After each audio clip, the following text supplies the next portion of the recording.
Baik. Bismillahirrahmanirrahim. Assalamualaikum warahmatullahi wabarakatuh. Waalaikumsalam warahmatullahi wabarakatuh. Alhamdulillah wassalatu wassalamu ala Rasulillah amma ba'du. Alhamdulillah pada malam hari ini kembali kita bisa melanjutkan pengajian kita pelajaran nahwu ya. Baik.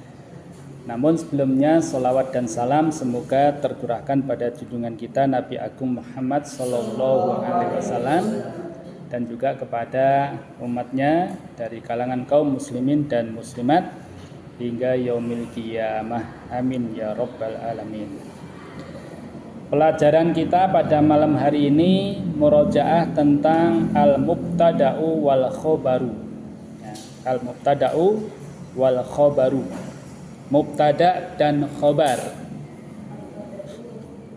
Apa itu mubtada dan khobar, Habibi? Mubtada dan khobar. Baik. Mubtada dan khobar adalah dua isim yang membentuk susunan ya, dua isim yang membentuk susunan jumlah ismiyah. Nah, jadi mubtada khobar itu ya memang berupa jumlah ismiyah, jumlah atau kalimat yang diawali dengan kata isim. Kalau sebuah jumlah atau kalimat diawali dengan fi'il maka disebut jumlah fi'liyah. Itu ya, masih ingat enggak?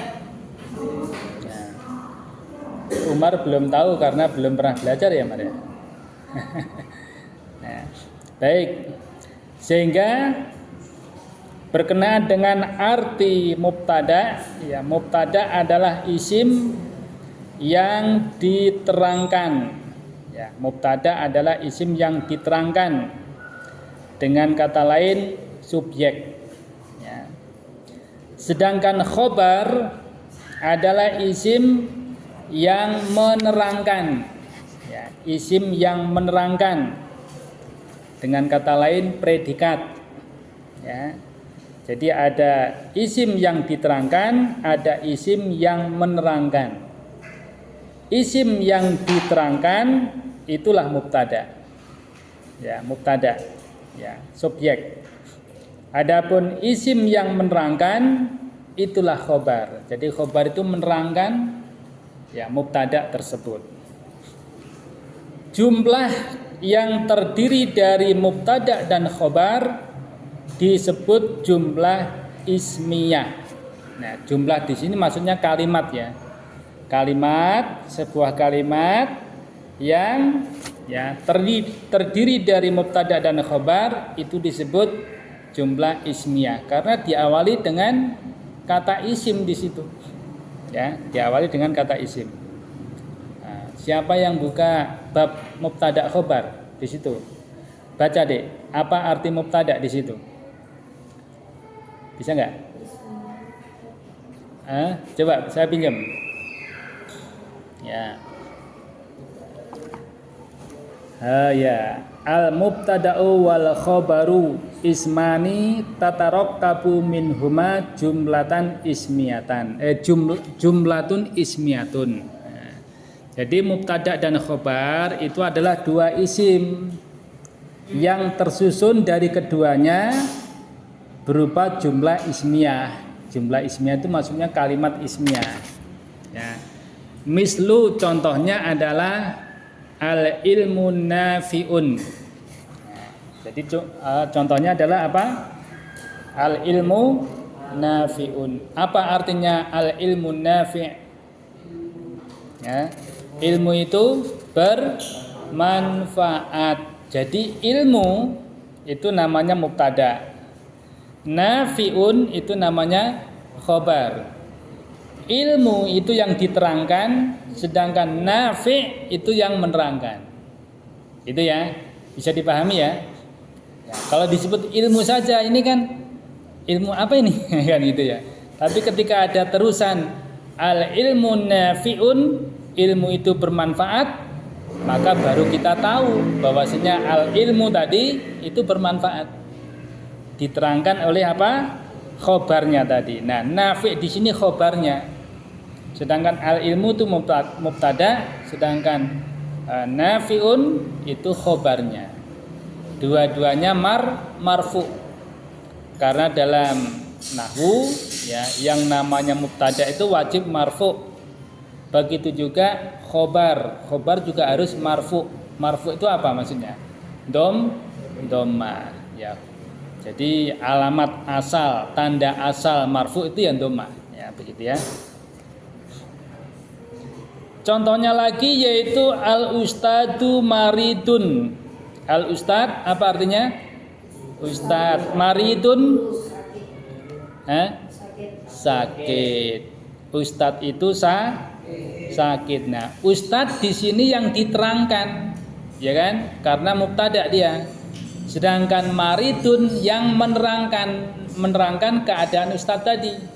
Sehingga marid di sini disebut khobar. Ya, khobar.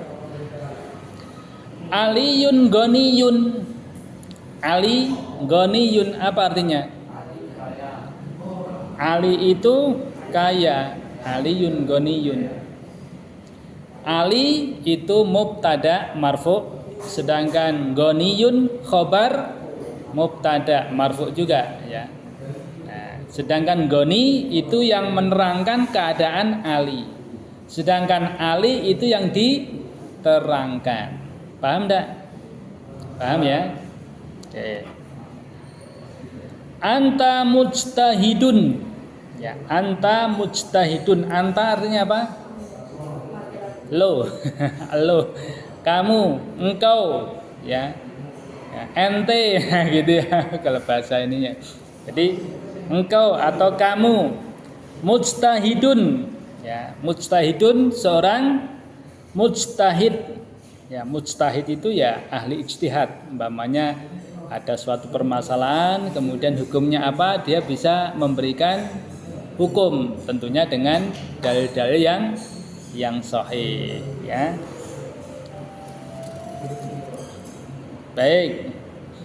Kalau kita lihat di sini contoh tersebut, yakni contoh di atas tadi, termasuk jumlah ismiyah.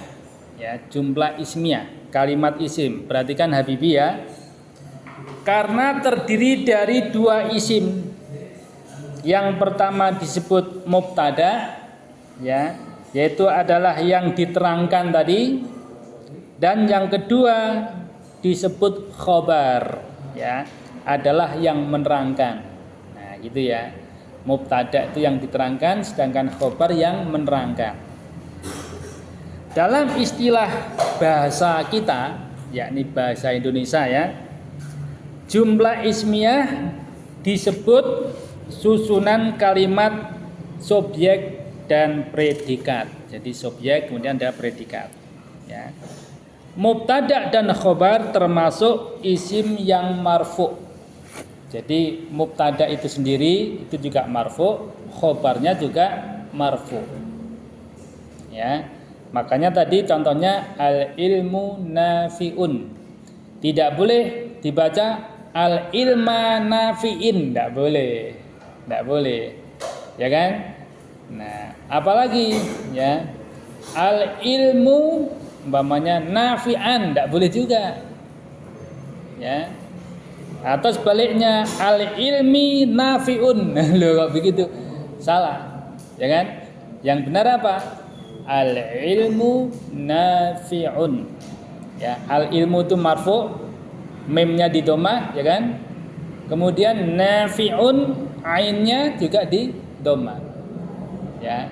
Karena khobar itu tidak ada alif lam, maka di dhammatain di situ ya. Maka nafi'un, tidak nafi'u tapi nafi'un. Sedangkan al ilmu itu tidak di dhammatain. Jadi dia dhammahnya satu saja. Karena tidak boleh ditanwin dia, ya.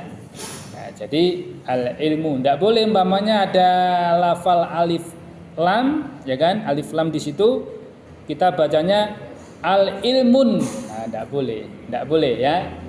Tidak boleh. Jadi al-ilmu. Nah, tidak boleh ditanwin. Jadi bacanya al-ilmu. Jangan dibaca al-ilmun.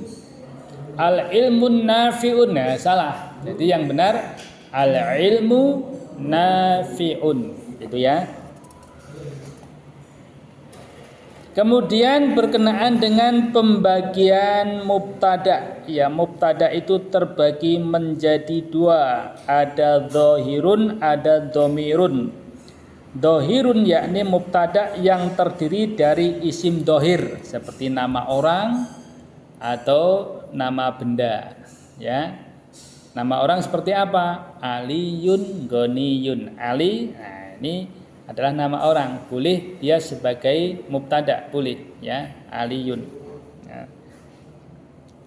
Isim dhohir, al baitu kabirun ya, umpamanya rumah itu besar, maka rumah di situ ya benda ya kan, benda. Nah, dan itu bisa dijadikan sebagai mubtada ya.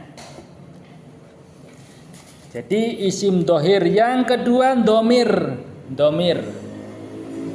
ya, domir Habibi, domir ya, bukan dower ya, domir nanti ngantuk ya.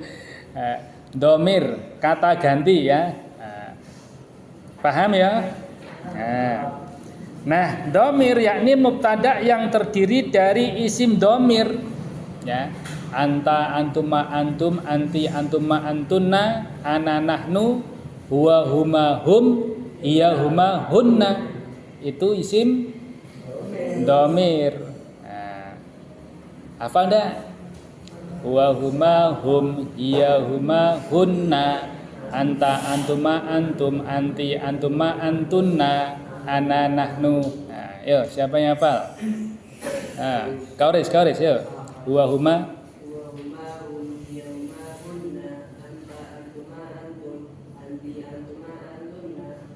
ana, nahnu. Ucai.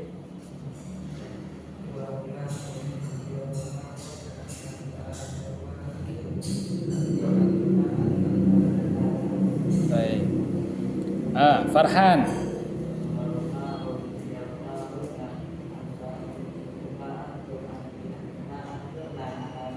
Baik. Begitu ya. Itu nanti bisa dijadikan mubtada.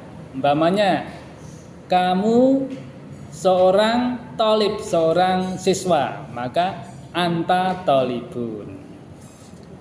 Saya seorang murid umpamanya, maka bagaimana saya, apa saya? Ana. Jadi ana tilmidun. Itu ya. Saya seorang imam, berarti ana imamun. Ya, taib. Umpamanya kalian ya kan, para murid, bagaimana? Antum talamidu ya, kalian para murid. Nah, dan seterusnya gitu ya. Baik. Contoh-contoh mubtada isim dhohir yaitu seperti Allahu sami'un. Allah itu maha mendengar ya. Allah sebagai mubtada, sami'un sebagai khobarnya. Taib. Al bintu mujtahidatun. Anak perempuan itu, al bintu anak perempuan itu mujtahidah, apa? Bersungguh-sungguh. Al-bakhilu matmumun. Al-bakhilu matmumun. Apa artinya? Bakhil, orang yang pelit, bakhil. Matmumun, tercela. Itu ya. Tapi kalau mubtada ya, mubtada atau jumlah ismiyah itu berupa awalnya adalah mubtadanya itu dhamir, kata ganti, maka diantara contohnya adalah umpamanya huwa ghaniyun. Apa itu artinya? Dia orang kaya, huwa ghaniyun. Ya. Hiya maridotun. Hiya maridotun. Dia sedang sakit. Ya, dia sedang sakit. Anta nasyitun. Anta nasyitun. Kamu rajin. Ana tabibun. Ana tabibun. Saya seorang dokter. Kalau kamu seorang dokter, anta tabibun. Kalau kamu wanita seorang dokter, anti tabibatun. Kamu laki-laki seorang guru, mudarrisun. Kamu wanita seorang guru, anti mudarrisatun. Bukan ti, mudarrisatun. Gitu ya. Baik. Di sana ada ketentuan berkenaan dengan mubtada dan khobar, ya. Terdapat beberapa ketentuan mubtada dan khobar, di antaranya satu, mubtada dan khobar selamanya harus marfu, doma, ya, selamanya harus marfu, walaupun tanda marfu itu tidak harus doma. Ada kalanya tandanya adalah alif, ada kalanya tandanya adalah wawu, itu ya, paham ya? Baik. Kemudian susunan mubtada dan khobar adalah jumlah yang dimulai dengan isim dan disebut jumlah ismiyah. Kita buktikan, Allahu sami'un. Allah itu isim di situ. Huwa ghaniyun, huwa isim walaupun isim dhamir. Ya kan? Sedangkan susunan fi'il dan fa'il itu disebut jumlah fi'liyah, yaitu jumlah yang dimulai dengan fi'il. Contohnya apa? Ja'a ustadun. Ja'a ustadun, telah datang ustad. Nah, itu dimulai kata kerja, yaitu ja'a, artinya datang. Ya kan? Sedangkan ustad itu fa'il, pelakunya. Jangan dikatakan ja'a ustadun, ja'a mubtadaun umpamanya. Ustadun khabar, salah. Ya. Ja'a itu fi'il mati, fi'il dia. Ya. Mabniun alal fathi. Jadi dia mabni tetap dalam keadaan fathah, ya. Ja'a. Sedangkan ustadun itu sebagai fa'il, sebagai pelaku, yang namanya fa'il juga wajib marfu. Ya, ja'a ustadun. Tidak boleh ja'a ustadin, salah. Tapi kalau ja'a ustadi boleh. Di itu disandarkan ke ya mutakalim, maksudnya telah datang ustadku, boleh. Ya, itu nanti ya. Jadi tulisannya itu di ada ya di situ. Maksudnya adalah ustadku. Gitu ya. Tapi kalau telah datang seorang ustad, maka tidak boleh ja'a ustadin, tetapi ja'a ustadun. Itu ya, dia harus marfu. Jika isim marfu didahului oleh fi'il, maka isim tersebut adalah fa'il atau naibul fa'il. Dan jika isim marfu mendahului fi'il, maka isim tersebut adalah mubtada. Nah, ini buat kaidah ya.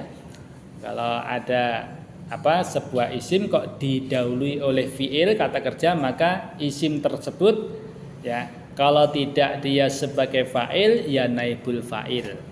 Itu ya. Tapi kalau ada fi'il ternyata didahului oleh isim, maka isim tersebut bisa dikatakan sebagai mubtada. Ya, mubtada. Ya, isim yang terletak di awal jumlah, di awal kalimat. Ya, dan dia dihukumi marfu, dia domah, ya, seperti itu. Susunan mubtada dan khobar harus selamanya sesuai. Jika mubtadanya mufrad, maka khobarnya pun harus mufrad. Ya, seperti tadi, Allahu sami'un. ya. Al bakhilu madmumun, ya, mufrad ya. Ya. Jika mubtada'nya musanna atau jamak, maka khobarnya pun harus musanna atau jamak. Nah, seperti umpamanya ya, orang-orang muslim ya, orang-orang muslim apa umpamanya? Pada berdiri. Nah, umpamanya gitu ya. Maka al muslimuna qaimuna, umpamanya seperti itu. Oke. Orang-orang muslim bersungguh-sungguh. Al-muslimuna mujtahiduna, seperti itu ya. Jika mubtada'nya mu'anas, maka khobarnya pun harus mu'anas. Demikian juga bila mubtada'nya mudzakkar. Ya, contohnya huwa ghaniyun, dia orang kaya. Ketika dia orang kaya, dianya ini adalah perempuan, maka tidak menggunakan huwa lagi tetapi menggunakan hiya. Hiya ghaniyatun. Bukan huwa, bukan hiya ghaniyun, tetapi hiya ghaniyatun. Gitu ya. Contoh lain. Ya. Kamu seorang talib, seorang pelajar.